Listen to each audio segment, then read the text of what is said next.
Voilà. Et je sais que ñaanu téléspectateurs yi bokk na ci li tax mu gaaw a yegg si parce que xam naa ni soxla woon dañ ko bu baax a baax donc Aliou Gueye dama lay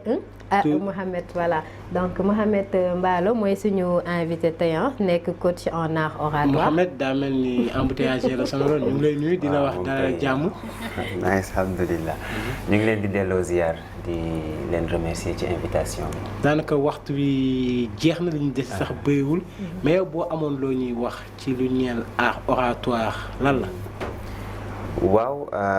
ginnaaw bi ma nuyoo téléspectateur sunu label TV yëpp di leen remercier encore une fois alors l'art oratoire dafa nekk loo xamante ne dafa indispensable dans la vie de tout le monde surtout pour les jeunes qui aspirent à percer dans le monde du leadership des jeunes parce que la prise de parole ce n'est rien d'autre que xam ni ngay waxee parce qu'on dit souvent en wolof que wax bal la bu génnee dafay gaañ loolu dafa tax ñu war a tàggat nit ki mu xam li mu war a wax nan la koy waxee fan la koy waxee ba li mu ci namm nit ki koy déglu daal di ko ci jële et c'est pourquoi on dit souvent que la parole n'a pas d'os mais elle peut casser des os et d'où l'importance d'apprendre à prendre la parole en public. L'art oratoire ce n'est rien d'autre que l'apprentissage de la prise de parole pour savoir convaincre, comment convaincre, car il est indispensable de savoir que mieux vaut convaincre que vaincre, car ce qui est convaincu est d'office vaincu, mais ce qui est vaincu est loin d'être convaincu. D'où l'importance. Prise de parole ci mbooloo moomu noonu. Yéen pour jéem a convaincre la wala pour maanaam jéem ci domaine yu bëri ngeen di liggéey wala ci wàllum politique wala ci lan mooy nekk seen domaine bi nga xamante ni moom ngeen di gën a soññi ñooñu ngeen di tàggat. waaw xam nga ñun dans l'école de la parole par exemple lépp lu nga xamante ne ñu ngi koy def dans la prise de parole c'est des modules de formation en leadership, en développement personnel, la confiance en soi, en entrepreneuriat, en entretien d'embauche parce qu'aujourd'hui ci wàllu politique. ouais on forme c'est-à-dire xam nga wax moom boo ko xasee ba bëgg a def rek da ngay am objectif. Politicien bi entrepreneur bi kiy jaay ñoom ñëpp dañu soxla mën a wax. parce que entrepreneur bi foog mu convaincre bailleurs yi pour ñu investiral ko politicien bi foog mu jaay programme am et pour ça il faut mu convaincre askan bi wax leen li leen doy kii jaay aussi foog mu wane ne produit bi muy jaay dafa am solo mais yooyu yëpp dafa am ay pàcc ay techniques yoo xam ne foofu nga mën a jaar pour ki nga xam ne mu ngi lay déglu mu dégg li nga ko bëgg a wax parce que loolu moo gën a jafe nit ki dana la déglu nga wax mu interpréter sa wax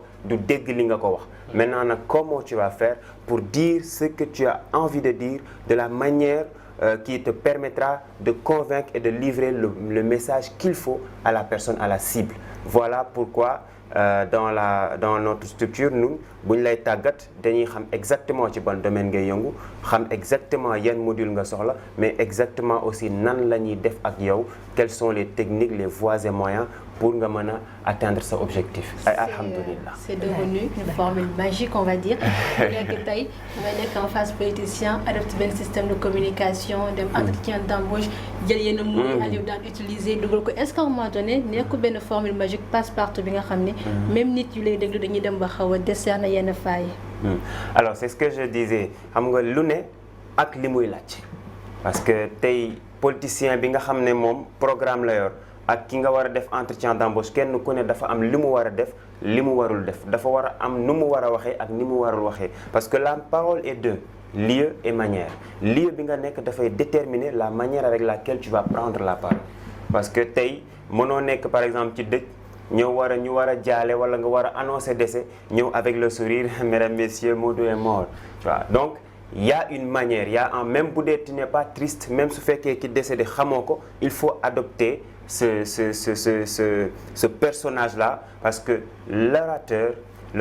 est un acteur qui se met dans la peau de son discours et donc le discours dépend de cette posture que doit adopter tout simplement l'orateur pour atteindre son objectif. C'est de l'acting en quelque sorte. Voilà. L'art oratoire ce n'est rien d'autre que voilà. De l'acting hein? Voilà donc mu am ci ñoo xam ne quand même dañuy wax ni jànguñu maanaam jànguñu wax jànguñu convaincre jànguñu aussi ni ngay ñëwee rek wax wax rek ñëpp xam ne kii moo wax maanaam dafa nekk lu inné si ñoom luñ juddoo maanaam ñoom dañoo c'est naturel bokk si ñoom est-ce que yéen ñi nga xamante ni da ngeen di jàngale prise de parole en public est-ce que yéen d'accord ngeen ci nit day juddu rek ànd ak mën a wax wala mu wax ñëpp di ko déglu wala da ngeen jàpp ne rek lu ñu war a jàng la waaw don am na ñoo xam ne dañuy judduwaale ak seen don mais c'est très dangereux nga am don te liggéeyoo ko nit ki li mu liggéey moo ëpp ki liggéey moo ëpp fuuf chance ki am don te liggéeyu ko lépp loo gis dafa baax nga tàggat ko améliorer ko parce que tey boo xoolee ci suñu histoire Sénégal suñu kilifa yi bu ñu daan jël kàddu di wax dañuy wax ndànk am ku ne seen wet di jottali li waral ñi doon wax ndànk mooy kii di jottali moom tàmm na wax tàmm na mbooloo xam na nu ñuy waxee bu dee kilifa gi wax na loo xam ne xaw na dëng moom dafay jubbanti wax ji du wax exactement li waa ji wax mais dafay jubbanti wax ji doog ko jottali mbooloo mi ce qui veut dire que wax moom moo jafe wax dafa compliqué.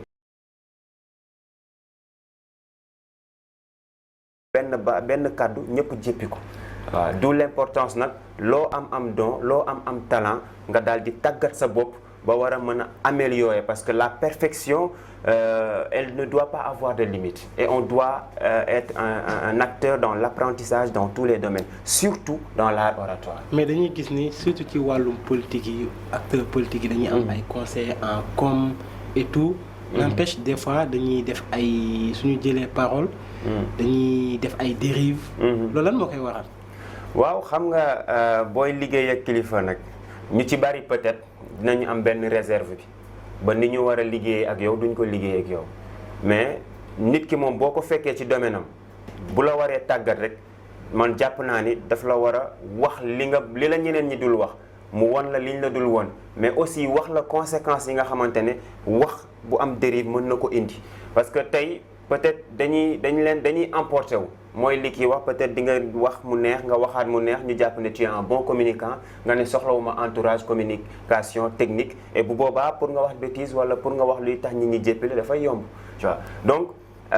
muy kilifa ci politique ak fu mu mënti doon man jàpp naa ni tey fii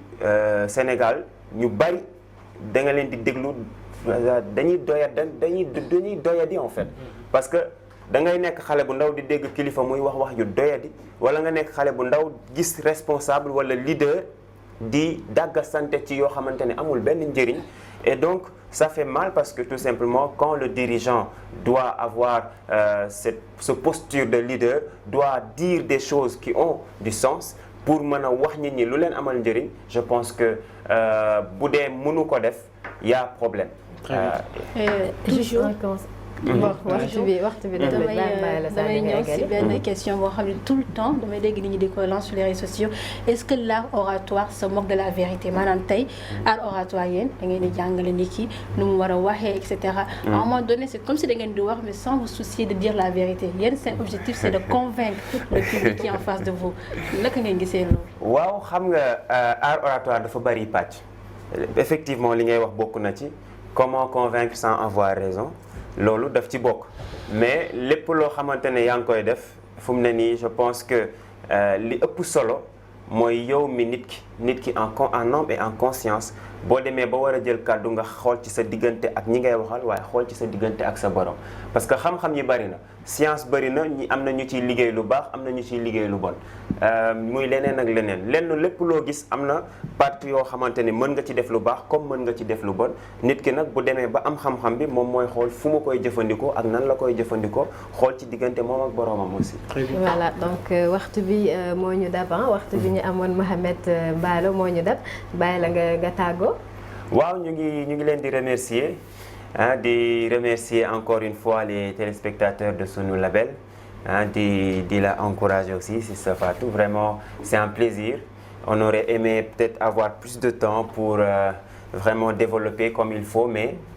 du ñàkk inchallah dinañu ci ñëwaat donc on vous remercie et maa ngi nuyu sama mbokk yi coach Diawo coach Mbaye di nuyu ñi nga xamante ne aussi ñu ngi ñuy préparer peut-être ci les projets de l'école de la parole que ça soit la tournée que ça soit l'oratorat que ça soit la région de Tamba on prépare ça inchallah. Inch'Allah merci beaucoup Sadio. Donc Fatou, bien merci à toi, bien merci aussi à Aliou et Mbalo, Clever, c'est mon ancien camarade de lycée. Ça m'a surpris quand je l'ai vu, ouais, ça m'a surpris. C'est tout un plaisir. Hein. Donc tous les deux surpris. C'était une belle surprise, on va dire. Voilà, donc merci aussi képp koo xam ne ñu doon seetaan fii suñu Label TV nekk si xolu Sénégal fàtte foofu laa yam di jeexale ak ambiance de la part de Aliou. Yewal Sadio soo sérieux une seconde. après beneen non c'est bon seconde pare naa tàggoo. Aliou. day Fatou samay mbokk laa fi fekk. di la jaajëfal di jaajëfal suñu invité bi waxtaan wi amoon na solo même si temps bi gàtt na. mais yoon yamul ci benn di invité di remercier ki nga xamante ni mooy borom fulaa bu ñaaw bi jàkkaarloog man mbokk yi ñu amoon mbégte loolu teew fi depuis 8h ba tey ñu leen di jox di daje ëllëg bu soobee suñu borom. Voilà, merci beaucoup Aliou, c'est mon ennemi préféré. C'est grave, mais c'est mon ennemi, mais je le préfère quand même, c'est très dangereux. Donc merci beaucoup Wili Sadio Diallo, la sirène de Mbao tamit, borom ambiance, je mënoon voir li ngay def yëpp. Bon, voilà. Donc remercier aussi Mbalo, Mohamed Mbalo nekk coach en art oratoire. Donc comme ni ko Aliou waxee waxtu bi moo ñu xawoon a tënk, mais am na yeneen ak yeneen yoo xamante ni waroon nañ ko fee développer parce que lu am solo la nag ci suñu jeunesse. Donc xam naa du yàgg dara rek dinañ la fi dalalaat incha allah gën a yaatal ndax téléspectateurs yi xam naa ni soxal na leen donc remercier téléspectateurs yi àndoon ak ñun depuis ce matin donc di leen jox dig daje demain incha allah ci beneen matinale yeneen invité d'ici là portez-vous très bien et restez connectés au programme de sunu Label TV waa kaay yi ak waa suñu buzz ñu ngi ñëw pour li des ci journée bi ñun à demain incha allah merci.